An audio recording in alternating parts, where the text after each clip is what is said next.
What's up, guys? Dr. Mo here, digital nomad physician at digitalnomadphysician.com. All right, today I had first quarter of 2024, and I was raising my consultation prices. So let's dive into that because I want you to know how to do it. This is my style, and maybe you can imitate it, and it might work pretty good for you. So one thing I've learned over the years is that the amount of money I charge hourly has to always go up. And the reason for that is my skills are increasing, my network is increasing, the amount of time that I have available for consultations is increasing. And for that reason, somebody else should be able to value that. Of course, there's also inflation and other types of stuff. If you can get into the habit of regularly raising your prices, it's also going to kind of force you to think about what is the value that you're bringing to these potential clients. So what is a consultant? You could be a clinical advisor, you could be a medical advisor, you could be a clinical consultant, whatever you want to call yourself, it doesn't matter. I put some words into ChatGPT to get an idea of what kind of words are being used, and it seems like that's fairly good. That's pretty descriptive. And what you can do as a clinical consultant is advise medical device companies, pharmaceutical companies, healthcare startups, non-healthcare related businesses to improve their clinical delivery services, the way they interact with patients, the way they interact with healthcare professionals, whatever it is. There's always some room for a physician to come in and give them the right kind of guidance, the right kind of perspective.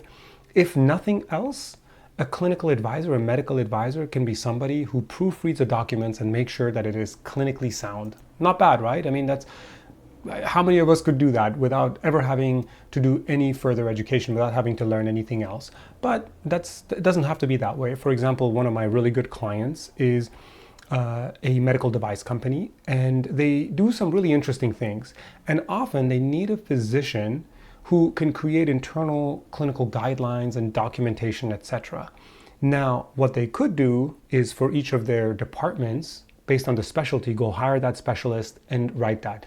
The thing you'll find when you get into this kind of space is that there are far too many opportunities available and far too few people who are willing to do it. And I'm talking about physicians. We see a lot of PAs in this space. We see a lot of NPs in this space. And I love seeing that because, for crying out loud, if you got the experience and you can help a company just be a little bit more clinically professional, why not?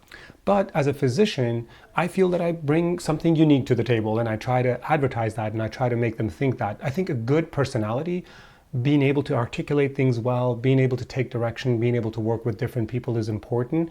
But I'll say that the thing that is the least important, which I think many of you will think is the most important, is the actual knowledge you have in this space. Does that mean that you can be a total noob and completely incompetent? No, of course not. But the good thing is you can research a lot of stuff. I consult in things that I have no idea about, that I had no idea about, and I can look that stuff up. AI and data management and oncology and urology and all of these other spaces that are kind of foreign to me. But I know how to research, right? As a physician, I have the ability to organize, to research. And so that's a clinical consultant. I don't want to dive too far into that. Now, why do you raise your prices? Because you're worth it, because you also want to constantly improve. If you raise your prices, it also holds you accountable and makes you want to do more. You want to deliver more. So for example, one thing that I think I've done better this year than last year is I'm much better at giving my invoices, delivering my invoices, and documenting on there exactly what I did for the client.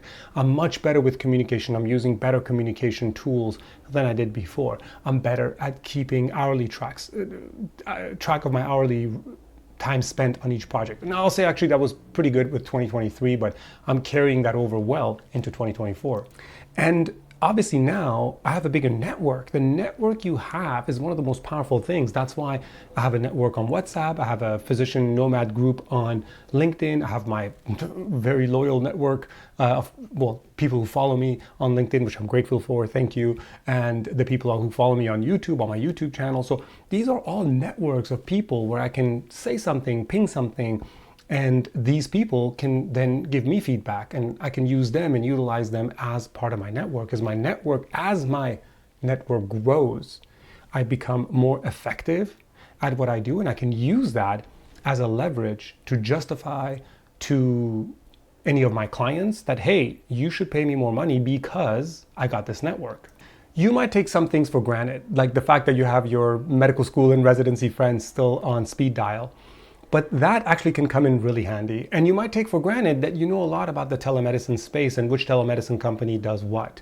Just that information alone, you'd be amazed how the CEO of a company doesn't really have the resources, assets, information, money to go and seek that information out. But if they know that Dr. Mo can come in and he has that knowledge and he has that ability to do the research and he knows how to vet a telehealth company, he knows how to communicate with an attorney, how to communicate with a product lead, with an operations manager, with a CEO, CMO, CFO, then he's incredibly important in this project. And so then of course you're able to demonstrate that value and they're going to want to pay you more.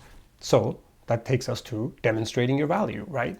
How do you do that? Well, you summarize things, right? Every time I send an invoice, I say, hey, just wanted to thank you for this invoice that I sent. Of course, you might send it to an HR or somebody without a face, but you want to always have your stakeholder know that I just sent this other invoice. I really appreciate the work. I think this went really well.